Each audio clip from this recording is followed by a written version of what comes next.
All right, we are recording. There it is. Good.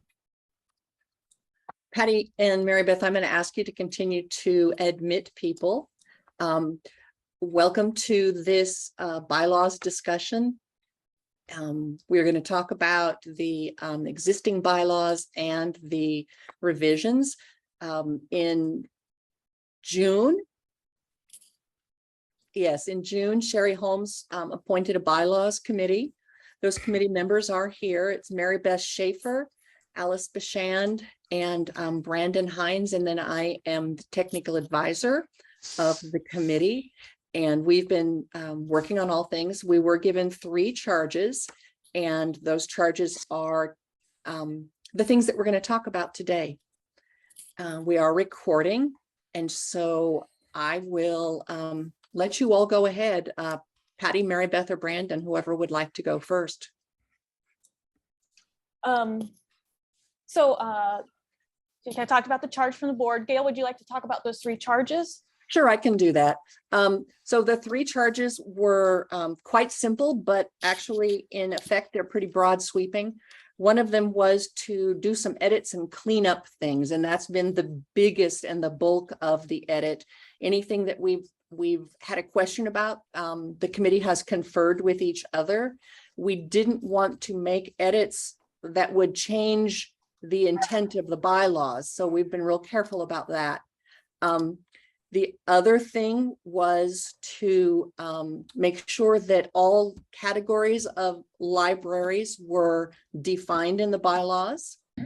And then the third thing was to determine what member at large really was. Correct? I'm going to look to the committee to shake heads and let me know. Yes. Yes. Okay. I did want to note that we also have a white paper for future issues to look at for bylaws changes. And so this is going to be an ongoing process. Yes. Yes. This is not a one and done. The committee asked me to go over the edits. So let me share my screen. There we go. This is, can you see a Word document says proposed amendments to the bylaws? Yes. Okay. This is how it will look in the board packet for the full system board meeting on September 20th. There's 3 amendments that we are proposing, and the first amendment will be the edits to correct grammar, format errors, and I'm seeing corrections here. You're going to see me make corrections as we go through, because this is why we're bringing it to you today to go over those changes, to correct grammar and format errors and provide clarification of language to the bylaws. As Gail said, our goal for these amendments for Amendment A is to just correct the typos, the grammar, clarification of language without changing the interpretation or the intent of the bylaws. One thing I didn't have on the clean paper that we have added to the bylaws is a page number. So our bylaws will have page numbers. Another thing that we're adding is when we talk about Kansas statutes annotated, we have a direct link, a live link on the document itself, since this will be a digital file. I'm going to try to scroll slowly. I apologize if you get dizzy. The corrections that we are proposing are in blue with removal of an item was crossed out. And then in the second document, which was the clean copy, is where it's so easier to see what the changes are we are proposing. So for Article 4 is our first big change in the bylaws. And that's talking about the governing body. Some terms I wanted to make sure were uniform, and Brandon and I worked on these, is that we use full system board for the full system board. Bylaws are spelled BYLAWS, no hyphen, no second capitalization. So that's uniform throughout. And then we worked on clarification of terms. So you'll see in section A, I have added the full system board consisting of 1 system voting representative or proxy be elected by the local library board of trustees of each participating library from the residents of a taxing district. And this, the addition would be public library voting representative. semicolon, one voting representative of the school district appointed by the school administration, school district voting representative, and one representative from each county appointed from each county. Should there be a comma there? There might need to be a comma there. Appointed by each county governing body, and that's a county appointee, to represent territory not within the district of any participating library, but within the taxing district of the system. Okay, and then we added the sentence, the term voting representative will be used in the subsequent bylaws to refer to these members as defined here.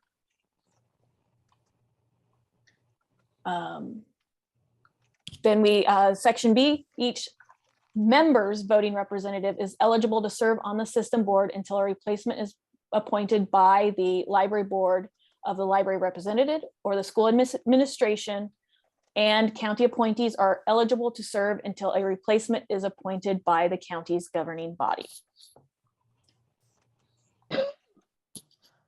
Please interrupt with chat. Gail or Patty or any of the committee, I'm not going to be able to see it. Okay.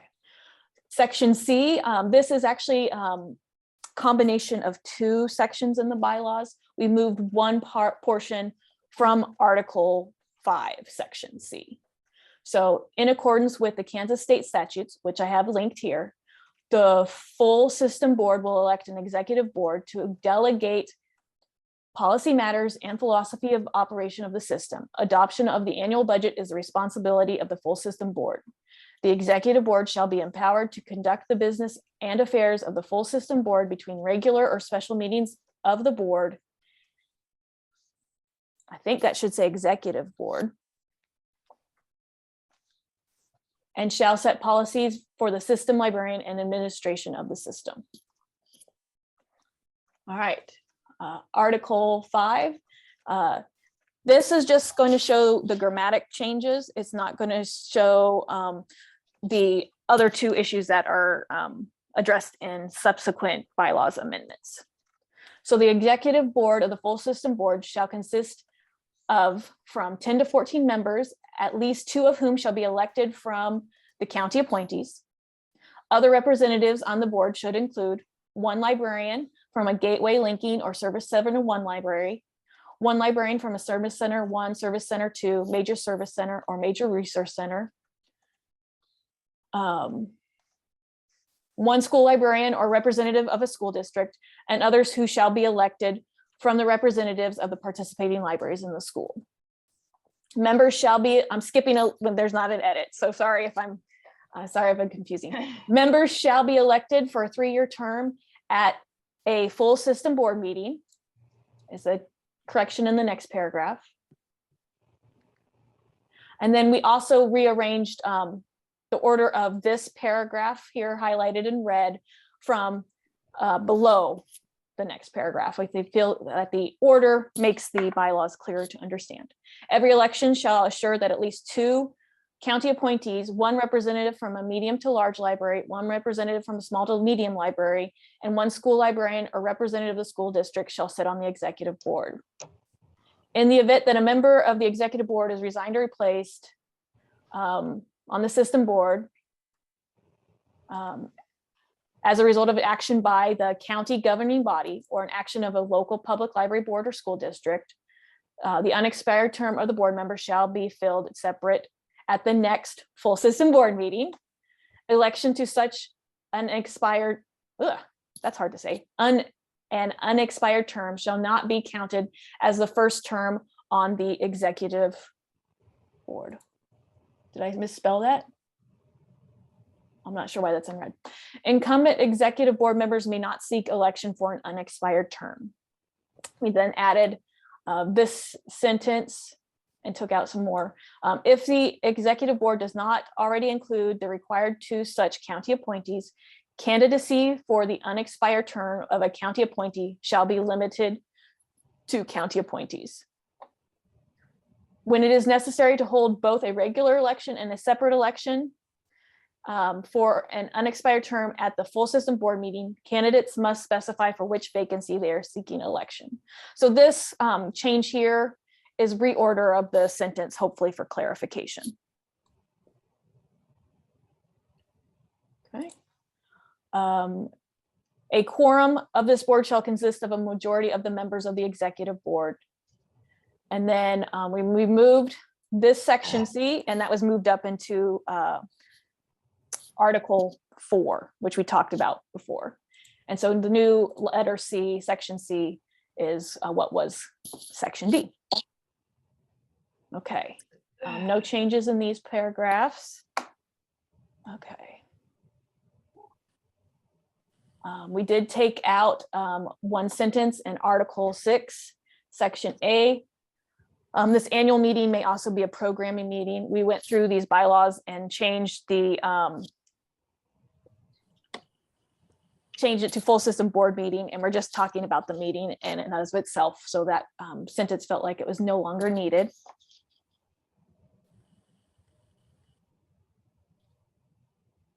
Okay.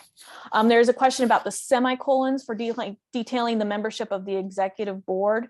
I believe that's in Amendment B. We actually talk about those semicolons, but if we don't address that, please message me again and let me know. The executive board shall meet monthly at a standard date and time with a location to be determined by a majority of the executive board to be specified to all members. To be determined 1 year in advance. That was just clarification of language and updating the term. It should be executive board instead of executive committee.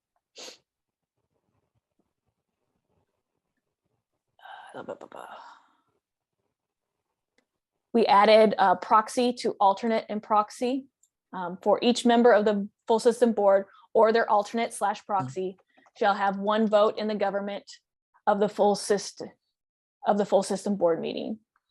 Full system board meetings are open to all system voting representatives, and I believe that should be plural, or their alternate proxy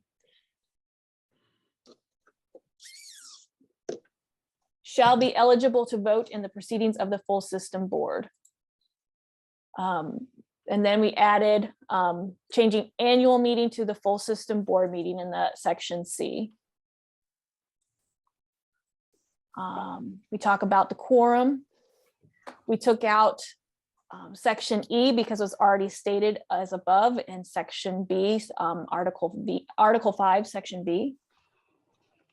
And Article 8, again, making sure that we have the articles that we needed in the sentence, but also full system board, changing county commissioners to county appointees. So as the individuals appointed to the full system board or county appointees are not sponsored by a participating library is how that should read. Article 9 is updating. Maribeth, yes. This is Gail. I'm sorry, I'll need you to go back just a little bit. Okay. Under executive board meetings. So I think it's in section 7, perhaps under meetings. Yes, it's section, nope. Up Up I know, above, right here. section 6B. So with meetings B, about notification of a time and place a year in advance. Should something be written in about changes, looking at the adaptability and changes with COVID?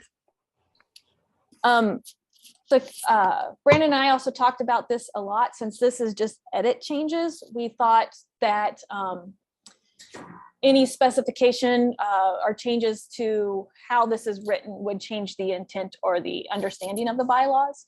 But the white paper for future edits and future amendments will look about how the executive board meeting dates are set up. And I think that's a good suggestion. Yes, I have another question as well.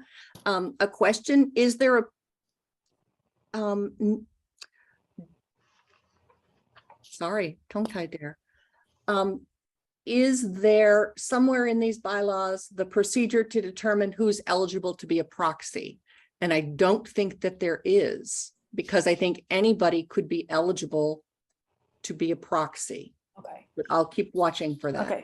I don't believe there is. I believe the proxy letter lays that out, but maybe that does need to be in the bylaws. Well, so if it does, it needs to be in our white paper for future amendments. yes, and I think that because the proxy in most instances is going to be determined by the public library. They're going to say this is our proxy, or the school district will say this is our proxy, or the county appointee would say this is our proxy. I don't know that it's for us to determine what that proxy will look like, but I'll make sure we put that in there. Okay. Any other questions? I have just a few more edits to go over, and then we can move on to any other questions we have about the bylaws. I was going through and reading and making a couple like small edit comma suggestions, and I didn't write them down, so I'll have to go back and add those. But here we are making sure that bylaws is uniformly spelt throughout the document. Mm-hmm. Adding full system board meeting instead of assembly. Mm-hmm. So we're uniform with that throughout. And that's also the changes for Article 10 is report to the full board. That should be full system board.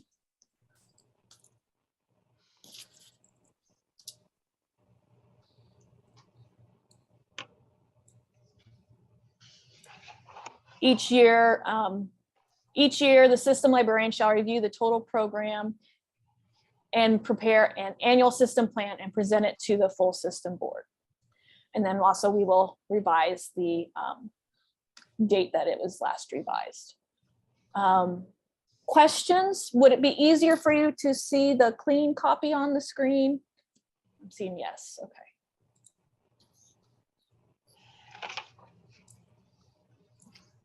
Gail, you're on mute. Trying to be polite. I added it right off the bat. A librarian said, I did have someone ask me if there will be a page of terms and definitions, especially in regards to the different titles or groups / individuals that they can refer to as needed. And I thought that was a great idea. And then another question I have is, depending on the proposed changes that CKLS does, should the libraries look at adapting some of the changes as well? And if so, what is the proper way of doing it all without hurting our brain or sanity? And I said in reply, I said, there's no need at all to change local bylaws to reflect CKLS bylaws. And I did notice here, I do not have the text all the same size, so I'm going to make that all the same size. And then and I'm also adding page numbers, so I want to do that while everybody can see what I'm doing. And then from Melanie, she said, how did we figure 27 as the quorum? The quorum before it was 27 was 11.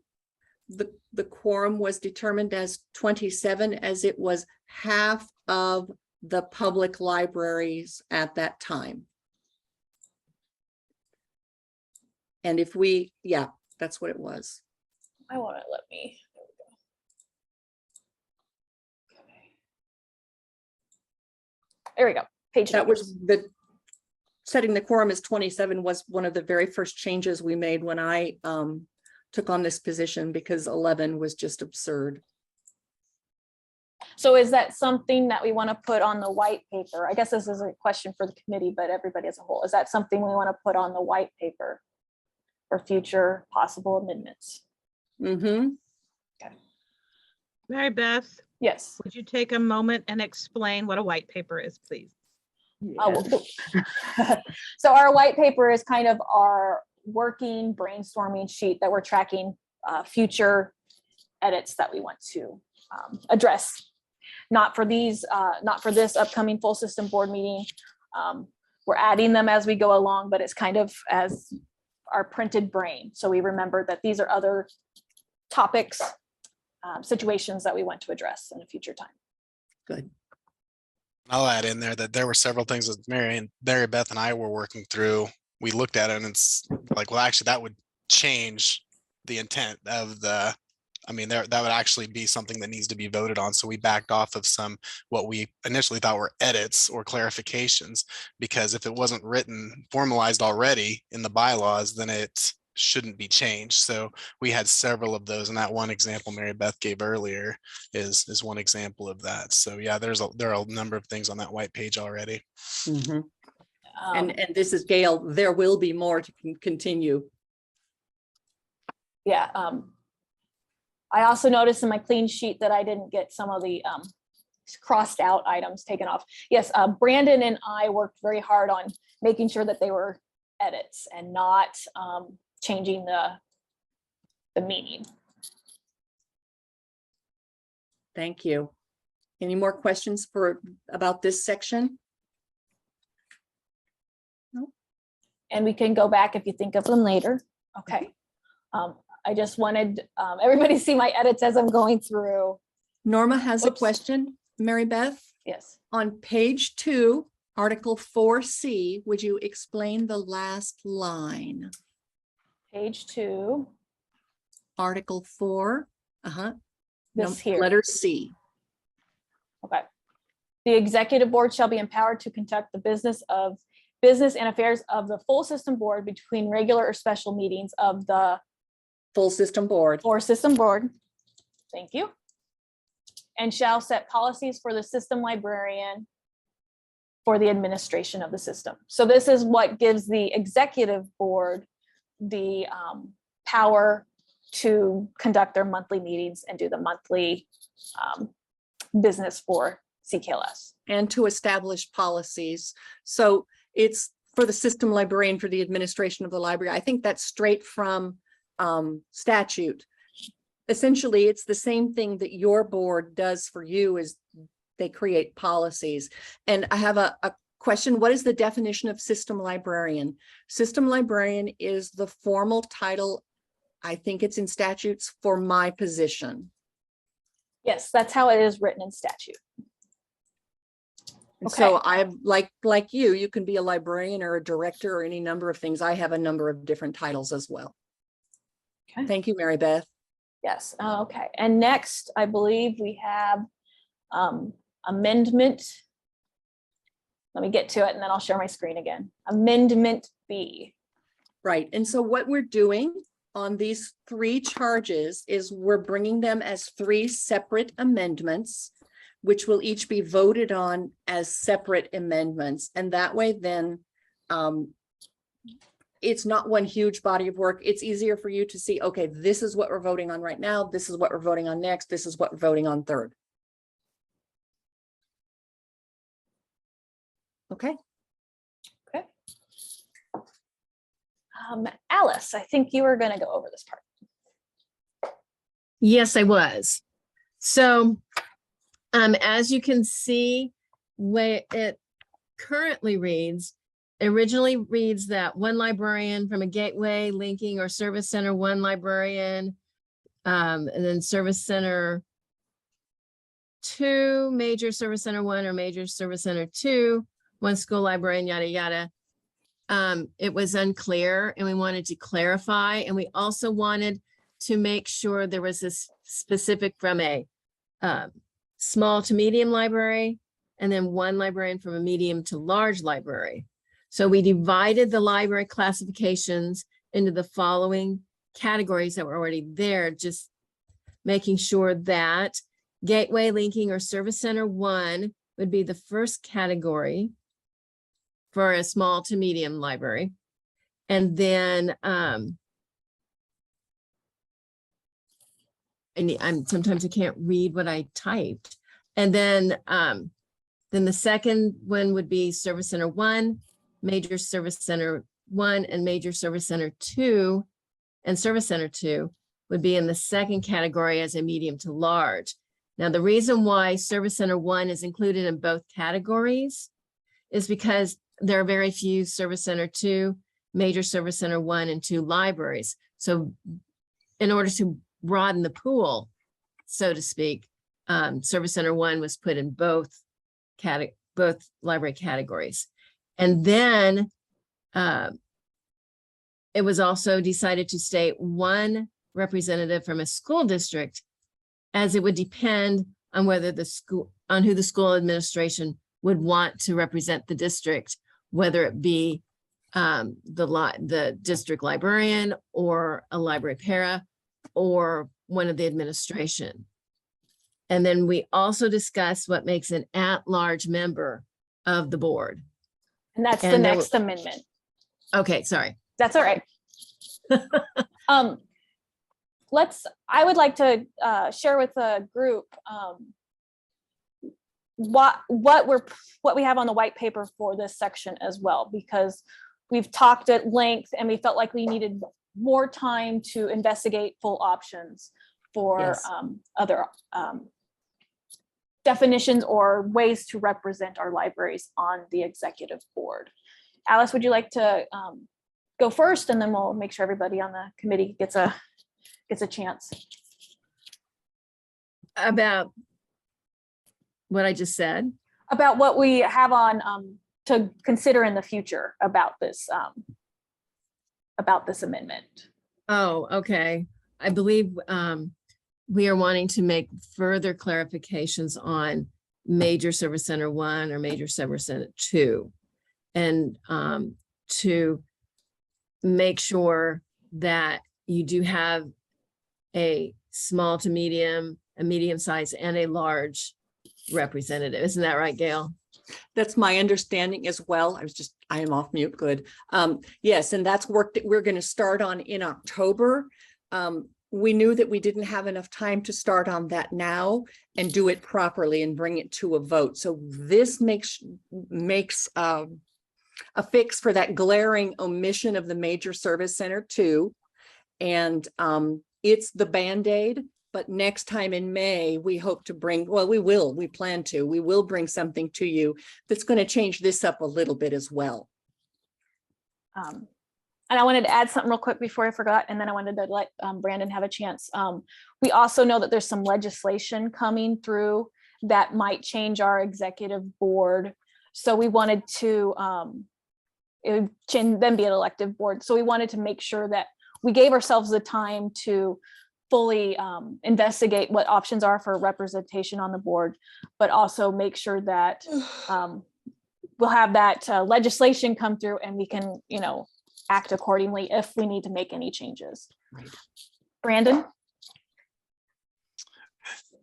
Yeah, we were charged with making sure that all libraries were represented in what currently exists. And when we first started talking about it, we're like, well, it's just an edit. Well, if it's never been approved, if this is what was approved at some point in time, then really it's not an edit because it effectively changes something. So that's why the addition of the major service center 2 is added in here. But then, as I had discussed at the spring meeting, we've been talking about other ways of looking at this, and that's what we will work through as a committee. This here does effectively get everyone represented within some section. One thing that as I was talking, and I've looked at this a number of times, so has the committee, but we probably need to change that word from librarian from for both of those to representative, because a library board could present, and this is something we discussed a couple times in different parts of the bylaws, but we really need to change those words librarian to representatives, because any library board could elect anybody. It doesn't have to be a librarian. Right. And that word librarian is tricky because what are you talking about there? Are we talking about somebody who is hired on their job title as librarian? Are we talking about somebody who has a library degree, or what does that mean? So I think the representative is important here, and I'm surprised we are I'm seeing this now. But I think it's for me, it's because it's still so new to have librarians on the board, and previously the boards had been governed. The executive board was entirely trustees and there was no librarian representation.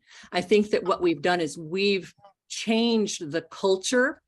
And I do believe that we can put one representative now and know that by and large, those will be librarians. This is Patty. Yes. So that is the board designated voting representative. Yes. All Okay. right, so I should put it with capital V, okay. Voting representative. And then I'll just copy and paste. That'll be easier. Good catch. Thank you. And I'll make sure that is updated on the corrected side as well. Great. And then also needs to be changed under voting representative of school district. So yeah, instead of one school librarian or just take it out. Just take that out and say voting representative. hang on. And then we just need to do a keyword search in our document the next time we look at it. About 10 times. Right. Yes, yes. Okay, and And then I'll then give make it sure to that's people here. who have no idea about it. Yeah.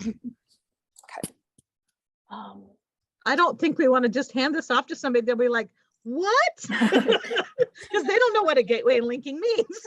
That might mean that it's a good bylaws. Well, and that's why it was requested that perhaps even a little, like, not as part of the bylaws proper, but like in a little attachment that's a glossary of terms, I think is a clever idea. There was a question that I had earlier from the chat that was saying semicolons to better define the executive board members. I believe that this is the question they're asking about. For some reason, my chat is hidden on my screen. Oh, there it is. Okay. So if this does not answer your question, oh, it does look like it did answer your question. So yes, it does look like the semicolon question was answered here in this amendment.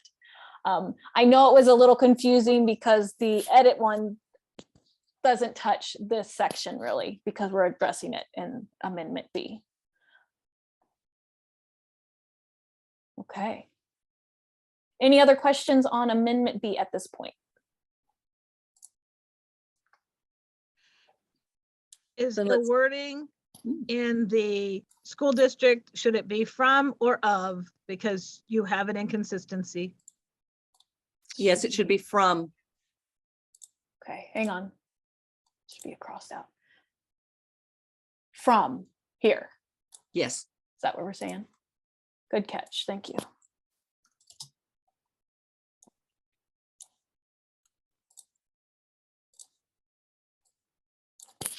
Okay. Good catch.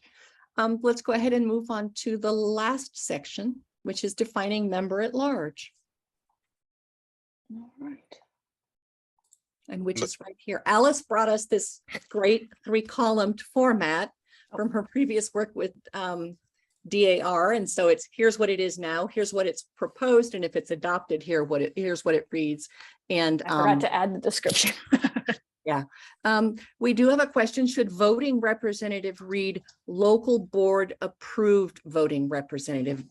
I don't think it needs to, because the local, I think that's defined earlier in the document. it is.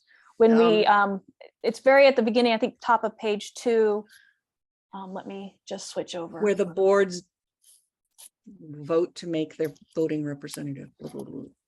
Yeah, I let need me to pull look it up this so up I on can mute. read it. Yeah. Clean copy. Okay. Let me find it here. So Article 4, Section A, we define those voting representatives. And then the last sentence says the term voting representative will be used throughout the bylaws. So I think that covers. If you disagree, feel free to comment that, but that's the way we're looking at it there. Okay. We got a thanks, so I think that covered it. Okay. And I'll go back and then we can do that next one. This one. Okay. I was charged with presenting this to the group. So this amendment pertains to the at-large members of the executive committee. And we probably should add that just to clarify that there are no at-large members to the full system board. This is specific to the executive committee. And as it read, well, I'll just read it. And others who shall be elected from representatives of the participating libraries and school districts and are subject to the same vetting as others on the executive board and have the same rights and privileges as other members. I'm not sure, like, it needs that vetting as others on the executive board. I'm not even sure what that exactly meant. I don't think any of us understand what was referred to when that was originally put in. But so we have executive board members, maybe just one now, that is not a system of the full, or is not a member of the full system board, even though, as it reads, they probably should be. And that's what was pointed out. Right now, Judy Flax is our only executive committee member who is an at-large member who actually doesn't have an appointment from either a county, a school, or a public library. I think those are all of them. And so what we're changing here is to eliminate some of that extra wording and just changing it to, and the remaining positions will be members at large. And I don't know if the at large was even in the bylaws before, if the word at large was in there, even though that's what we referred to them as. But it says, and the remaining positions will be members at large of others who shall be elected from the full system board. So it just defines that those at large members do come from the full system board, as opposed to anybody in the entire world. Because if you don't have that defined, an at-large member could come from Colorado, which doesn't make any sense, obviously. So the adopted at-large definition is over there on the right. And this just says that at-large members of the executive committee, which I think comprises anywhere from 5 to 9 of the members currently, because there's 10 to 14 members on the executive board, and 5 of them are spoken for with the required county appointees, the school representatives, and the 2 public library representatives of the small to medium and medium to large. So that means that 5 to 9 are at large. Those are the at large positions who shall be elected from the full system board. We have a And- question, and it Well, is, and go ahead, Alice. Well, I think Maribeth forgot to make that change this morning after I emailed the other, because we talked about that, about the Yeah. others. Yes, I wanted to do that during the meeting, just so, since we'd Okay. already sent it out, but yes, we did catch that as well. We think it should actually read members at large, comma, because it is a clarifying. Oh, I don't need to color that because this is the final one. So then it would read, will be, the remaining positions will be members at large who shall be elected from the full system board. Yes, and I think that answers Joanna's question. And we had a question as well. County appointees could also be members at large. And yes, they could be because they are on the full system board. And one go ahead, other Brandon. thing we're going to have to address is the current person in that position would be if this were to pass in September, then what does that mean for the current person, who's Judy? And she will be, I think her term expires in May as it is. So to be in, we would need a special motion presented and approved by the full system board. I believe, I don't think it needs to be in the bylaws, but we haven't had a chance to really talk through this as a committee, but we've acknowledged it. We feel like we should make a special resolution or to keep her on through the end of her term to And grandfather I her actually in. am working on the agenda for that meeting. And I've just put it down at the very bottom of voting on the bylaws that there should be a motion. And I did it the way you put it. You sent it to us, Brandon, because it was very good, so that Judy does fill out her term, even though this amendment would make her ineligible. So we do need to put some sort of caveat, and that can be a simple motion and approval by the board. And so you'll see that in the agenda, and you who are here, you'll know what it's for.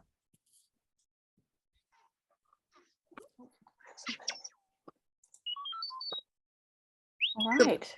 Any other questions about that? Okay, Maribeth, do you want to show the white paper? Do you have that up, or do you want me to do it? I do not have that up. Okay, I can do it.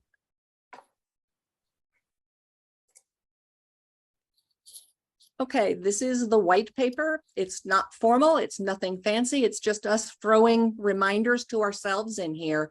These are things that we know, as we've worked so closely with these bylaws, that will need to be addressed in the future. And this bylaws revisions committee is not just a one and done. We're not just here until September. We have work to do all the way through next May, and probably even longer. One of the things that we thought needed to be defined was how the elections will run for elections for nominees to the executive board. To clarify the executive board meeting scheduling locations and deadline for this schedule to be set, because yes, what if we do have problems with the meeting location or the day or the time? There is allowance in the bylaws for a special meeting, but there's nothing that says about changing these dates and times. Right now, the bylaws say we can have anywhere from 10 to 14 members. We're looking at changing that number and making it just a solid 10 or a solid 14 or whatever the committee lands on and is voted on by the full system board. We're going to reevaluate putting Service Center 1 into both small to medium and medium to large. And I believe that we've covered that well enough. The reason for the original thinking was that by the time a library is a Service Center 1, they usually have another employee, even if it's part-time. It's a great commitment to be on the executive board. There's a monthly meeting and there's work to be done before and after. So the Service Center 1 would be more likely to be able to attend an executive board meeting versus a gateway or a linking librarian. There's a question about the Kansas Open Meetings Act and Robert's rules. Does counting the system librarian toward the quorum conflict with that? And I just wrote in also section 7 quorum will need to redefine that. That's what we inherited, is that the system librarian could be counted into the quorum, but would not be a voting member. That came along with the 11 board members, executive board members, which is at the time how many board members there were to count towards the quorum. Do we still need standing committees? Or can it just be something like committees to be appointed as needed? Here's a tricky one. And we've talked about this a lot, and this definitely is going to need work. We're going to need to define the existing executive board eligibility when an individual's position on the full system board expires. So if a board member is elected as the voting representative of their library, and that next year they're elected, so we'll say they're elected in year 1. In year 3, they're elected to the executive board for a 3-year term, but in 2 years, their term for being the voting representative for their library runs out. What do we do with that extra year? We all agreed that it would be rather chaotic to be appointing people midterm, and we know that that would have to wait until the next meeting of the full system board. But if there are 4 or 5, that really wreaks havoc with the structure of the board and the quorum. We also were going to clarify term lengths, when they start by month and when they expire by month. And we're going to add a procedure to determine proxy. And what do we do as a last minute proxy? Now, I don't think that those need to be in the bylaws, but we do need that guidance for our libraries. The committee may feel otherwise, and that may be something they want to put in. Like I said, I'm just the technical advisor. And Melanie asked, how did we determine what the quorum is? And I put in parentheses, it was 11, it went to 27. Where does it need to be now? I believe that we didn't change that at the reasoning. It was the half of the number of the public libraries. And when we added in school libraries, nothing has been done from that yet. And those are the items on our white paper. One of the big ones that we're going to start working on after the September meeting, and we're going to set ourselves deadlines on that, is this one here. It's reevaluating Service Center 1, and then also looking at what large is. So maybe we need a small to medium, a medium, and a large, but the committee hasn't started work on that yet. So if you've got ideas on that, when we present this to you, be sure and let us know. Any questions on the white paper, which are future things to address or consider?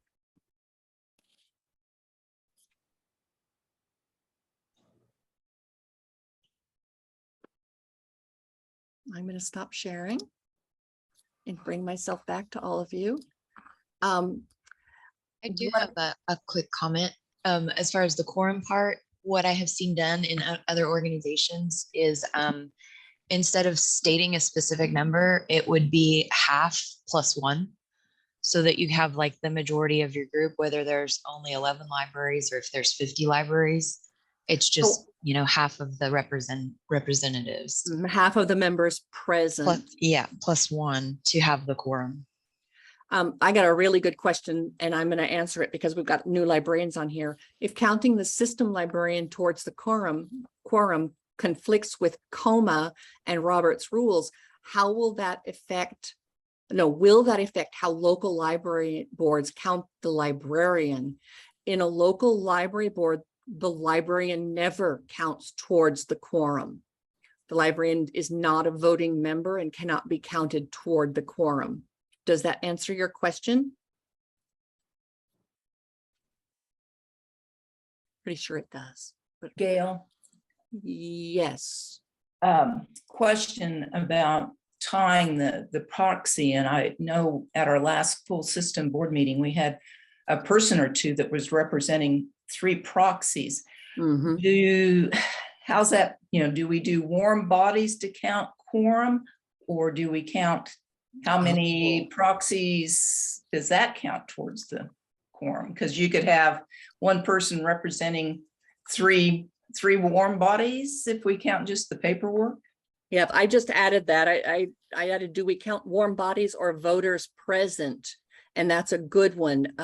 Very important to take into mind. And that the proxies who vote for 2 or 3 is confusing all the way around for us, but we're working on it.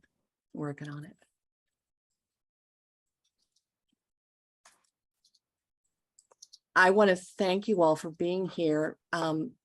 It's very important, and as I put in one of my emails, that the days of us sending something out and asking you just to put your rubber stamp of approval on it are long gone. And I'm thankful for that. And I hope that you are as well. We are truly member governed. And as part of that, it means stepping up and being part of the governance process, which includes vetting bylaws, finding things that also you think may need to be added. You know who the members of the committee are. And so if you'd rather just work with them or visit with them, feel free to do so. We might not always be available because we are all working librarians, but we'll be glad to bring that to the committee. Right now, we're meeting almost every week. And I think that after September, we'll be able to go a little slower. The next process in this step, the executive board heard kind of what we're working on at last month's meeting. At their August meeting, we will present them the clean copy and the edit copy for them to review and give their stamp of approval. And then it will go on to the full system board. You'll see this in September on the 20th. And it will be voted on in 3 parts, just as it was presented here. I think that goes a little bit faster. There will be an opportunity for discussion again then.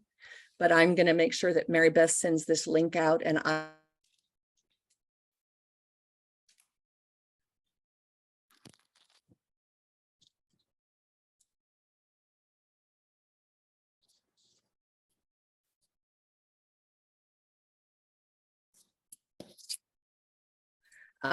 they've been able to come to consensus on every single issue that we've brought forward, even though we all come from different places and have different opinions.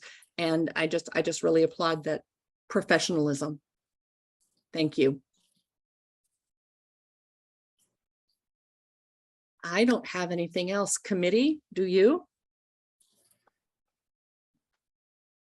I don't, but we do have a little bit of time to still make any corrections. So if you see a comma or something that we missed in either the clean copy or the proposed bylaws, please let us know so that we can catch all those things. But I want to thank you all for your time and your help with the bylaws.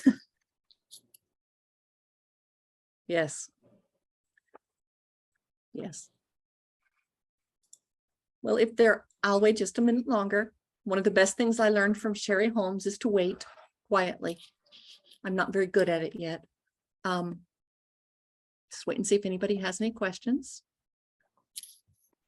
And if not, then I will go ahead and stop the recording. And any of you who would like to stay on for a quick director's meeting, if you have any burning